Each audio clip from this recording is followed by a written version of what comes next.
காமராஜர் கலாம் அறக்கட்டளை 34 பள்ளிக்கூடத்திலிருந்து 1330 குழந்தை செல்வங்களை கொண்டு வந்து ஒரு குழந்தையும் ஒரு திருக்குறள் 1330 திருக்குறளை சொல்லக்கூடிய நிகழ்வுல பேரூர் ஆதீனம் ஐயா சாந்தலிங்க மருதாச்சல அடிகளார் ஐயாவோடு நிகழ்ச்சியில பங்கேற்பதற்கு ஒரு பெரிய வாய்ப்பு.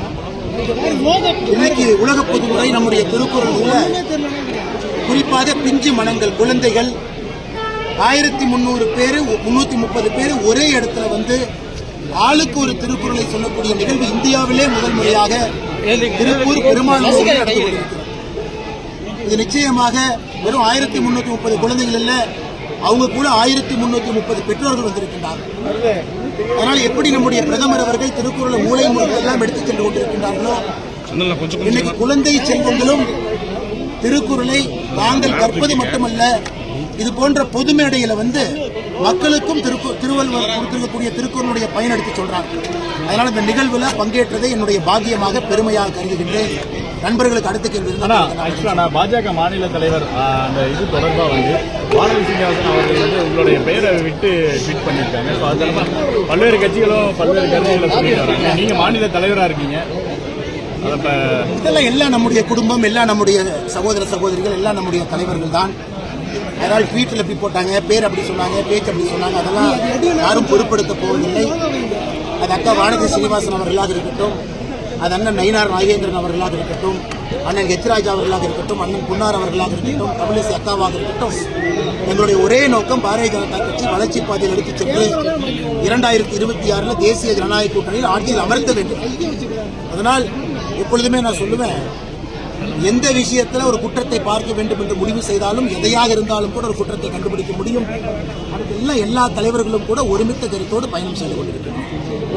இந்த வேங்கையல் விவகாரத்தில் திருமாவளவன் எம்பி கூட அவர் இந்த மாதிரி தமிழக அரசு செயல்பட்டதில்லை ஒரு கருத்து தெரிவிச்சிருக்காங்க. இன்னைக்கு திமுக என்றாலே அது ஒரு டிராமா கம்பெனி, நாடக கம்பெனின்னு சொல்லுவோம்.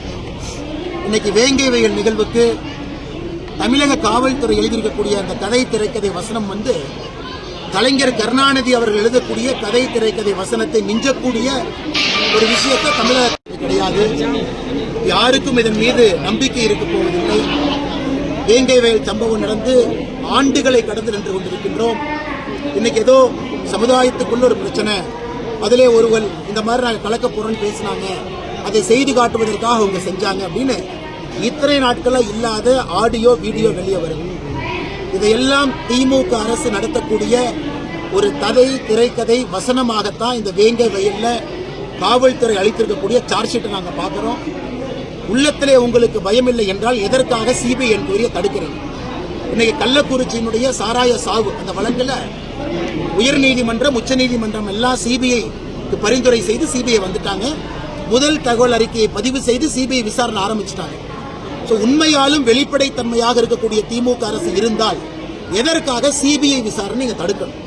கூட்டணி கட்சியாக இருக்கக்கூடிய திருமாவளவன் அதை ஏத்துக்கலாம், கூட்டணி கட்சியாக இருக்கக்கூடிய கம்யூனிஸ்ட் ஏத்துக்கலாம், எதிர்கட்சிகள் நாங்க யார் ஏத்துக்கல, ஏன் வேங்கை வயலில் இருக்கக்கூடிய மக்களை ஏத்துக்கலாம். அப்ப யாருடைய கண்ணை துடைப்பதற்காக இது போன்ற போலித்தனமான செயல்ல திமுக அரசு ஈடுபட்டிருக்கின்றார்கள் என்பதை அவர்கள் தான் தெளிவுபடுத்தினார். அதிமுக கூட்டணி தொடர்பாக பேசினாலே போதும், நாங்க ரைடு விட வேண்டியதில்லை அப்படின்ற ஒரு பதிவு பண்ணியிருக்காரு. ரைடு விடுறதுக்கெல்லாம் நயினார் அன்னைக்கு எந்த அதிகாரம் இல்லைங்கண்ணா. அடுத்த கேள்வி. திருப்பூர்ல வந்து அரசு விழாக்கள்ல வந்து இந்துக்களையும் RSS இழிவுபடுத்தியே பேசிட்டு இருக்காங்க, அதை பத்தி உங்களுடைய கருத்து? திருப்பூர் அரசு விழாக்கள் புத்தக கண்காட்சியில பாத்தீங்கன்னா காந்தியை கொண்டது RSS சொல்லிட்டு பேசியிருக்காங்க, அது எப்படி பாக்குறீங்க? இன்னைக்கு திமுகவில் உறுப்பினராக இருக்க வேண்டும் என்றால் முதல் தகுதி என்பது படிக்காம இருக்கணும். திமுக அமைச்சராக இருக்க வேண்டும் என்றால் முதல் தகுதி என்பது பொய் சொல்லணும். பெரிய அமைச்சராக இருக்க வேண்டும் என்றால் முதல் தகுதி என்பது ஊழல் செய்ய வேண்டும்.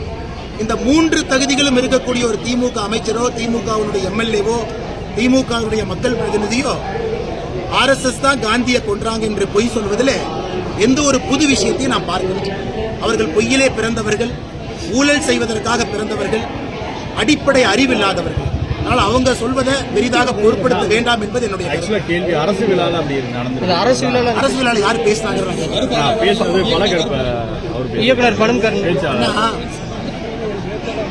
சில பேருக்கு என்னன்னாங்கன்னா சர்ச்சைக்குரிய ஒரு கருத்தை பேசிதான் மக்கள் மனதில் அவர்களை பற்றி பேசுவார்கள் என்கின்ற எண்ணம் சில பேருக்கு இருக்கு.